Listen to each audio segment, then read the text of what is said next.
ಪತ್ನಿಯನ್ನ ಕೊಂದು ಸೂಟ್ ಕೇಸ್ನಲ್ಲಿ ತುಂಬಿದ್ದಂತ ಪತಿ ಈಗ ತಪ್ಪನ್ನ ಒಪ್ಪಿಕೊಂಡಿದ್ದಾನೆ. ಜಗಳದ ನಡುವೆ ಪತ್ನಿ ಗೌರಿ ಹಲ್ಲೆ ಮಾಡೋಕೆ ಮುಂದಾಗಿದ್ಲು.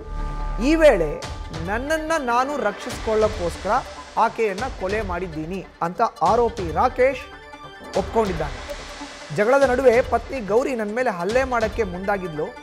ಹೀಗಾಗಿ ನನ್ನನ್ನು ನಾನು ರಕ್ಷಣೆ ಮಾಡ್ಕೊಳ್ಳೋಕ್ಕೋಸ್ಕರ ತಪ್ಪಿಸ್ಕೋಬೇಕಲ್ಲ ಅವಳಿಂದ, ಅದಕ್ಕೋಸ್ಕರನೇ ನಾನೇ ಕೊಲೆ ಮಾಡಿದೆ ಅವಳನ್ನ ಅಂತ ಒಪ್ಕೊಂಡಿದ್ದಾನೆ. ಮತ್ತೊಮ್ಮೆ ಕೆಲಸದ ವಿಚಾರಕ್ಕೆ ಕೊಲೆ ಮಾಡಿದ್ದಾಗಿ ಹೇಳಿದ್ದಾನೆ ರಾಕೇಶ್. ಟೆಕ್ಕಿ ಗೊಂದಲದ ಹೇಳಿಕೆ ಪೊಲೀಸರಿಗೆ ಮತ್ತಷ್ಟು ತಲೆನೋವಾಗಿ ಪರಿಣಮಿಸ್ತಾ ಇದೆ. ಮತ್ತೆ ಪತಿ ರಾಕೇಶ್ನ ಕಸ್ಟಡಿಗೆ ಪಡೆಯೋಕೆ ಪೊಲೀಸರು ಎಲ್ಲಾ ಸಿದ್ಧತೆಗಳನ್ನ ಮಾಡಿಕೊಳ್ತಾ ಇದ್ದಾರೆ.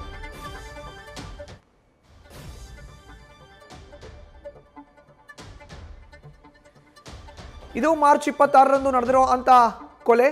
ಮಾರ್ಚ್ 26ರಂದು ಪತ್ನಿ ಕೊಂದು ಮಹಾರಾಷ್ಟ್ರಕ್ಕೆ ರಾಕೇಶ್ ಎಸ್ಕೇಪ್ ಆಗಿದ್ದ. ಬಳಿಕ ಆತನನ್ನು ಬಂಧಿಸಲಾಯಿತು. ಈಗ ಪೊಲೀಸರ ಮುಂದೆ ಆತ ಒಂದಷ್ಟು ಮಾಹಿತಿಯನ್ನು ಹಂಚಿಕೊಂಡಿದ್ದಾನೆ. ಹೆಚ್ಚಿನ ಮಾಹಿತಿ ನೀಡ್ತಾರೆ ನಮ್ಮ ಪ್ರತಿನಿಧಿ ಶಿವಕುಮಾರ್. ನೇರ ಸಂಪರ್ಕಕ್ಕೆ ಜಾಯಿನ್ ಆಗಿದ್ದಾರೆ. ಶಿವಕುಮಾರ್, ಸೂಟ್ ಕೇಸ್ನಲ್ಲಿ ಹೆಂಡತಿಯನ್ನ ಕೊಂದು ತುಂಬಿದ್ದಂಥ ಪ್ರಕರಣಕ್ಕೆ ಈಗ ಮೇಜರ್ ಅಪ್ಡೇಟ್ ಸಿಗ್ತಾ ಇದೆ. ಆತ ಹೇಳ್ತಾನೆ ವಿಚಾರಣೆ ವೇಳೆ ನೇರವಾಗಿ ನನ್ನ ಹೆಂಡತಿ ನನ್ನ ಮೇಲೆ ಹಲ್ಲೆ ಮಾಡೋಕ್ಕೆ ಮುಂದಾದ್ಲು, ಹೀಗಾಗಿ ಅವಳನ್ನ ನಾನು ಕೊಂದುಬಿಟ್ಟೆ ಅಂತ. ಹಾಗಾದ್ರೆ ವಿಚಾರಣೆ ವೇಳೆ ಟೆಕ್ಕಿ ರಾಕೇಶ್ ಬಾಯ್ ಬಿಟ್ರು ಅಂತ ಪ್ರಮುಖ ಅಂಶಗಳಾದವು ಏನೇನು? ಮಧುಸೂದನ್, ಪತ್ನಿಯನ್ನ ಕೊಂದು ಸೂಟ್ ಕೇಸ್ಗೆ ತುಂಬಿದಂತ ಪ್ರಕರಣಕ್ಕೆ ಸಂಬಂಧಪಟ್ಟಂತೆ ಆರೋಪಿಯನ್ನ ಬಾಡಿ ವಾರೆಂಟ್ ಮೇಲೆ ವಶಕ್ಕೆ ಪಡ್ಕೊಳ್ಳಿಕ್ಕೆ ಹುಳಿಮಾವು ಪೊಲೀಸರು ಸಿದ್ಧತೆಯನ್ನ ನಡೆಸಿಕೊಂಡಿದ್ದಾರೆ. ಮೊದಲನೇದಾಗಿ ಮಾರ್ಚ್ 26ನೇ ತಾರೀಕು ಆರೋಪಿ ರಾತ್ರಿ 9:30 ಸುಮಾರಿಗೆ ಪತ್ನಿ ಗೌರಿಯನ್ನ ಹತ್ಯೆಯನ್ನ ಮಾಡ್ತಾನೆ. ಚಾಕುವಿನಿಂದ ಹಿಡಿದು ಹತ್ಯೆಯನ್ನ ಮಾಡಿ ತದನಂತರ ಸೂಟ್ ಕೇಸ್ಗೆ ಮೃತದೇಹವನ್ನು ತುಂಬಿ ಆತ ತನ್ನ ಪುಣೆಗೆ ಎಸ್ಕೇಪ್ ಆಗುವಂಥದ್ದು. ತದನಂತರದಲ್ಲಿ ಮಾರನೇ ದಿನ ತನ್ನ ಕೆಳಗಡೆ ಮನೆಯ ನಿವಾಸಿಗಳಿಗೆ ಕರೆಯನ್ನ ಮಾಡಿ ತಿಳಿಸ್ತಾನೆ. ಜೊತೆಗೆ ಅವರ ಕುಟುಂಬಸ್ಥರಿಗೂ ಕರೆಯನ್ನ ಮಾಡಿ ನಿಮ್ಮ ಮಗಳನ್ನ ಹತ್ಯೆಯನ್ನ ಮಾಡಿದ್ದೀನಿ, ನಾನು ಕೂಡ ವಿಷಯವನ್ನ ಸೇವನೆ ಮಾಡಿ ಸಾವನ್ನಪ್ತೀನಿ ಅನ್ನೋ ಮಾತನ್ನು ಹೇಳ್ತಾನೆ. ತದನಂತರ ಬೆಂಗಳೂರಿನ ಪೊಲೀಸರು ಆರೋಪಿಯನ್ನ ಪುಣೆಗೆ ಹೋಗಿ ವಶಕ್ಕೆ ಪಡ್ಕೊಂಡು ಸದ್ಯ ಟ್ರಾನ್ಸಿಟ್ ವಾರೆಂಟ್ ಮೇರೆಗೆ ಬೆಂಗಳೂರಿಗೆ ಕರ್ಕೊಂಡ್ಬರುವಂತ ಕೆಲಸವನ್ನ ಮಾಡಿದ್ದಾರೆ. ಆರೋಪಿಯನ್ನ ನ್ಯಾಯಾಂಗ ಬಂಧನಕ್ಕೂ ಕೂಡ ಒಪ್ಪಿಸಿದ್ದಾರೆ. ಆದ್ರೆ ಪೊಲೀಸರ ಪ್ರಾಥಮಿಕ ತನಿಖೆ ವೇಳೆ ಆರೋಪಿ ಬಾಯ್ಬಿಟ್ಟಿರುವಂತದ್ದು ನನ್ನ ಆತ್ಮರಕ್ಷಣೆಗಾಗಿ ನಾನು ಆಕೆಯನ್ನ ಕೊಲೆಯನ್ನ ಮಾಡಿದೆ ಅಂತೇಳಿ. ಅಂದ್ರೆ ಕೆಲಸದ ವಿಚಾರಕ್ಕೆ ಪತಿ ಪತ್ನಿ ಇಬ್ಬರ ಮಧ್ಯೆ ಗಲಾಟೆ ಆಗ್ತಿತ್ತು. ಕಳೆದ 1 ತಿಂಗಳ ಹಿಂದೆ ಬೆಂಗಳೂರಿಗೆ ಬಂದ್ವಿ. ನನಗೆ ಖಾಸಗಿ ಕಂಪ್ನಿನಲ್ಲಿ ಪ್ರಾಜೆಕ್ಟ್ ಮ್ಯಾನೇಜರ್ ಆಗಿ ಕೆಲಸವನ್ನು ಸಿಕ್ಕಿತ್ತು, ಗೌರಿಗೆ ಕೆಲಸ ಸಿಕ್ಕಿರ್ಲಿಲ್ಲ.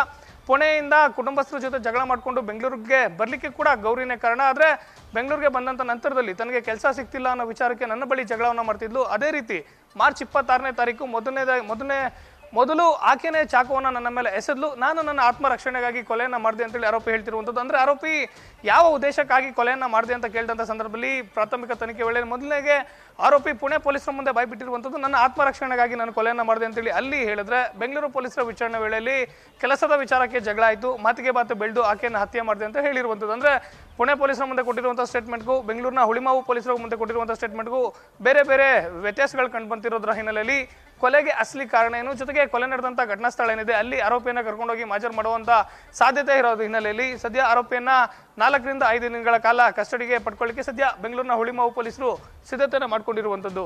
ಮಧುಸೂದನ್, ಧನ್ಯವಾದ ಶಿವಕುಮಾರ್ ನಿಮ್ಮ ಮಾಹಿತಿಗೆ. ನ್ಯೂಸ್ ಫಸ್ಟ್ ನಿರ್ಭೀತಿಯಿಂದ ನಿಮ್ಮ ಪರವಾಗಿ.